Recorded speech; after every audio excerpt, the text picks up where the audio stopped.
आज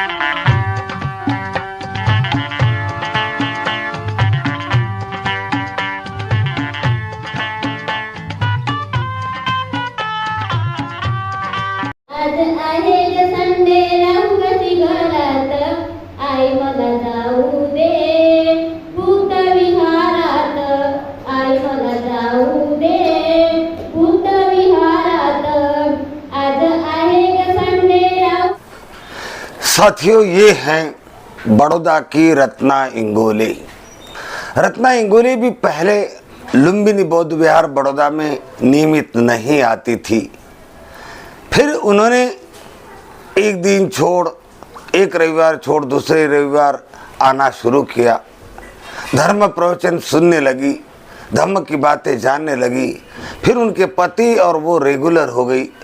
अब वो हर रविवार आती हैं और अब उन्होंने 31 मार्च का अंधश्रद्धा निर्मूलन का शिविर भी अटेंड किया और अब वैशाखी पूनम को आने वाले महिला शिविर में भी उनका पति और वे उनके बच्चों के साथ हिस्सा लेने वाली हैं।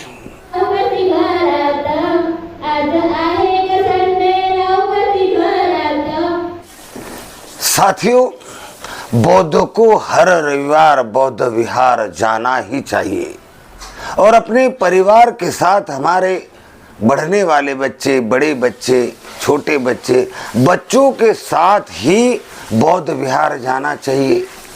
बौद्ध विहार जाने का पहला फायदा ये होता है कि हमारे समाज के हमारे लोग हमको पहचानने लगते, जानने लगते, हमारे मित्र बनते हैं।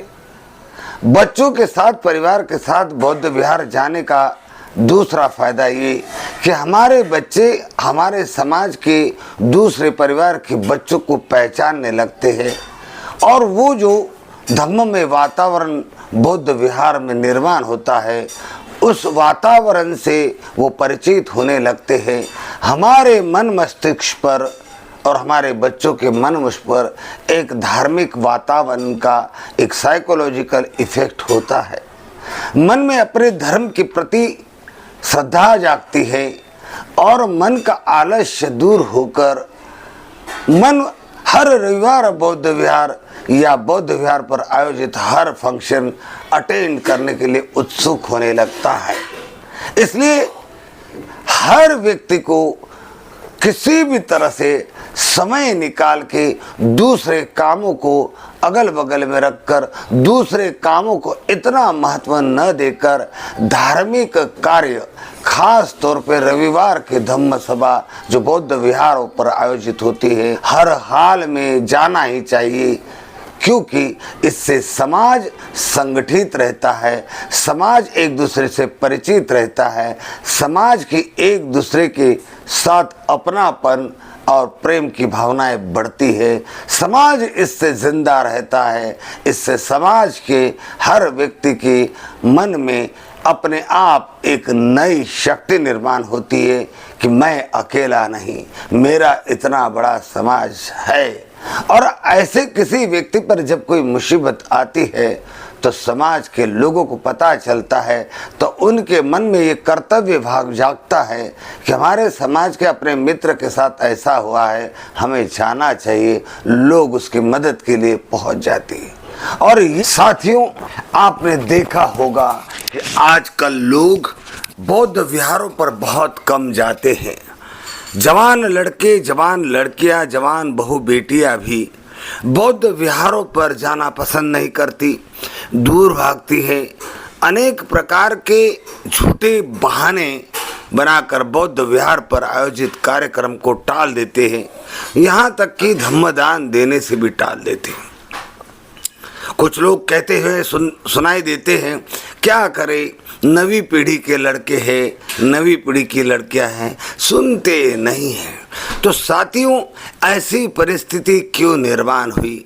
क्योंकि आपने अपने बच्चों को बचपन से बौद्ध धर्म के कार्य से अलिप्त रखा।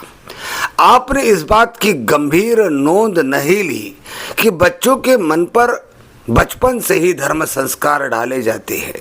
बचपन में डाले गए धर्म संस्कार मनुष्य के जीवन पर्यंत काम आते हैं। हमने हमारे बच्चों को हमेशा बौद्ध विहारों से डॉक्टर बाबा साहब अम्बेडकर के कार्यक्रमों से और बौद्ध धर्म के शिविरों से हमेशा ये कहकर दूर रखा कि मेरा बच्चा पढ़ रहा है, उसे रविवार को भी ट्यूशन होती है, वो कैसे आएगा। कुछ लोग ये कहते कि हमारी बहू भी नौकरी करती हैं, हमारा बेटा भी नौकरी करता है, तो वो शिविर अटेंड कैसे करे। कुछ लोग कहते हैं कि बहू बेटी घर में नहीं तो घर का देखभाल करने के लिए हमें रहना पड़ता है, इसलिए भी हम बौद्ध विहार नहीं आते। क्या करें, आना तो बहुत चाहते हैं, लेकिन ऐसी परिस्थिति होने के कारण हम नहीं आते। साथियों, ये उस बात पे डिपेंड करता है कि आप धम्म, समाज और बाबा साहब के मूवमेंट में कितनी श्रद्धा रखते हैं, उसके प्रति आप कितने ईमानदार है। अगर आप बाबा साहब के मूवमेंट के प्रति ईमानदार होगी तो जहाँ जहाँ मूवमेंट के कार्यक्रम, मीटिंग्स या सभा होगी, आप जाओगे ही जाओगे, अपने परिवार को भी ले जाओगे। बुद्ध विहार पर आप जाओगे ही जाओगे, आपके परिवार को ले जाओगे। और जब आपका परिवार पहले से इसमें सम्मिलित होने लगेगा तो आपके परिवार की एक एक व्यक्ति की विचारधारा बदलने लगेगी। तब आपको ऐसे झूठे बहाने करने की ज़रूरत नहीं पड़ेगी। और आप जैसे हजारों लोग अगर निरंतर गंभीरता से धम्म की मूवमेंट को साथ देंगे, उसके प्रति गंभीर हो गए, ईमानदारी से धर्म के प्रति जागरूक श्रद्धावान होकर धर्म कार्य में हाथ बटाएंगे, उपस्थित रहेंगे, तो आपका देखकर समाज के अन्य लोगों पर भी इसका अच्छा प्रभाव पड़ेगा और इस प्रकार से समाज संगठित होगा। आप अपने बच्चे, जवान बेटे, जवान बेटियों की बात करते हैं तो आप ही उसके गुनहगार हैं।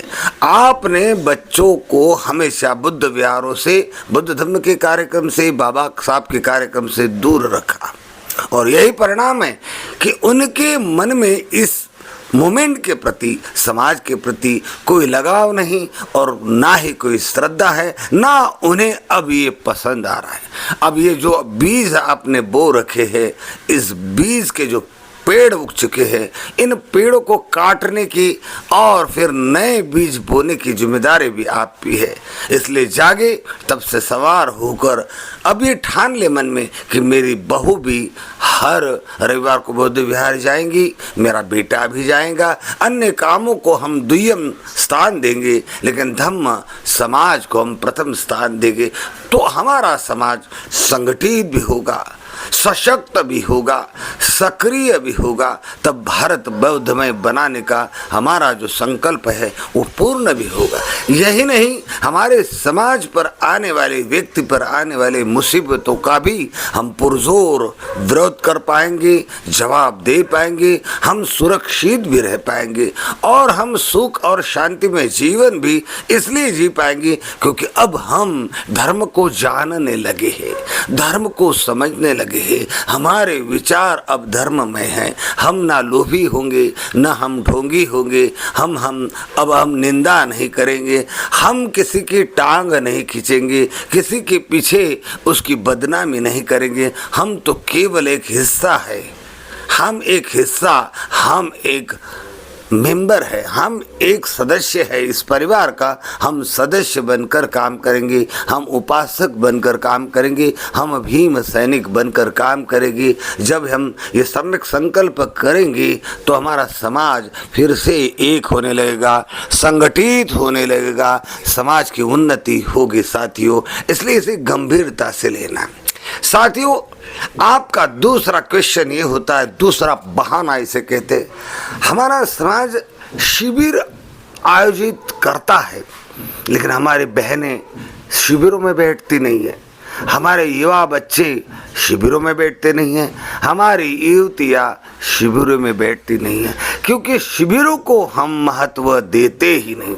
हम नहीं समझते कि शिविर करना ज़रूरी है। हम ये मान कर बैठे हैं कि हमारे घर में बुद्धा एंड धम्मा है, बुद्ध वंदना की किताब है, उसे हम पढ़ लेते हैं, हम बुद्धिस्ट है, मानते हैं, हम अगरबत्ती लगा देते, मोमबत्ती लगाते, हमारे घर में वंदना होती है, लेकिन शिविरों के लिए हमारे पास टाइम नहीं। ये एक नंबर का झूठ है, बहाना है और ऐसा कोई बुद्धिस्ट हो ही नहीं सकता। ऐसा उत्तर देने वाला, ऐसे बहाने आगे करने वाला व्यक्ति अपने आप को कतई बुद्ध ना समझे, क्योंकि आपका बर्ताव बुद्धिस्ट का बर्ताव नहीं है। आप बौद्ध विहार में जाना पसंद नहीं करते, उसकी गंभीरता को आप नहीं समझते, आप में श्रद्धा नहीं, आप शिविर अटेंड करना नहीं चाहते, ना शिविर अटेंड करने देना चाहते, आप बुद्धिस्ट नहीं। आप जैसे लोगों के कारण बौद्ध धर्म बदनाम होगा। इसलिए मेहरबानी करके अपने आप को बुद्धिस्ट ना कहे, कुछ और कहे। साथियों, ये प्रवृत्तियां अगर आप बंद करेंगे, ये बहानेबाजी बंद करें। बौद्ध धर्म एक प्रैक्टिकल धर्म है।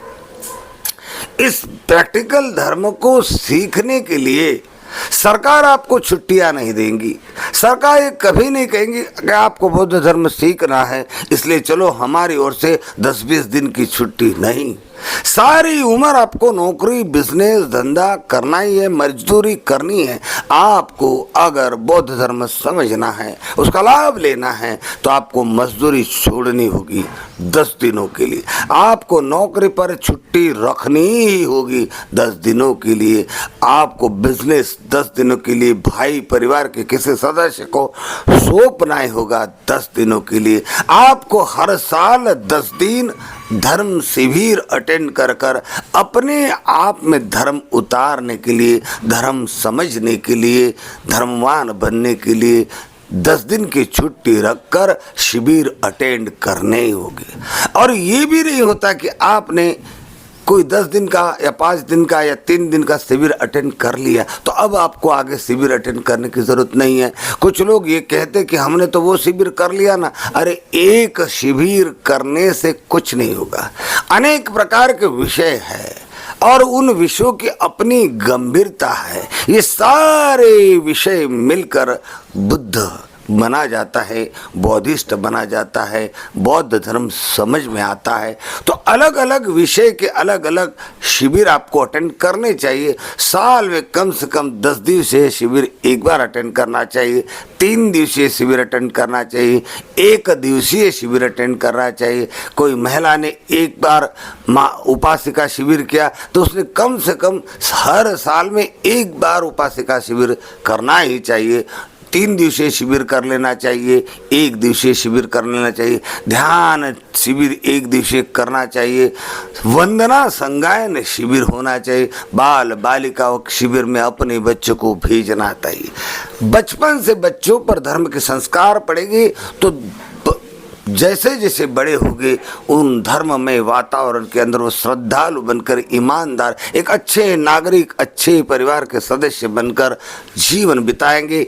तो आजकल जो किस्से होते हैं, माँ बाप के सामने बच्चे होते हैं, बहू अपने सास के सामने होती है, सास बहू के झगड़े होते हैं, ननद भाभी के झगड़े होते हैं, माँ बेटे के झगड़े, ये जो कलह है और इस कलह के कारण को जानने के लिए भगवान बुद्ध ने ग्रह त्याग किया था। और इस कलह के कारण ही है कि संस्कार विहीनता, धर्म विहीनता। ये धर्म विहीनता तब दूर होगी जब परिवार का हर सदस्य शिविर करने लगे, श्रद्धा रखे, शिविर में इंटरेस्ट ले, बौद्ध विहार में जाना शुरू करे, तो संस्कार हमारे अंदर सिंचन होगी।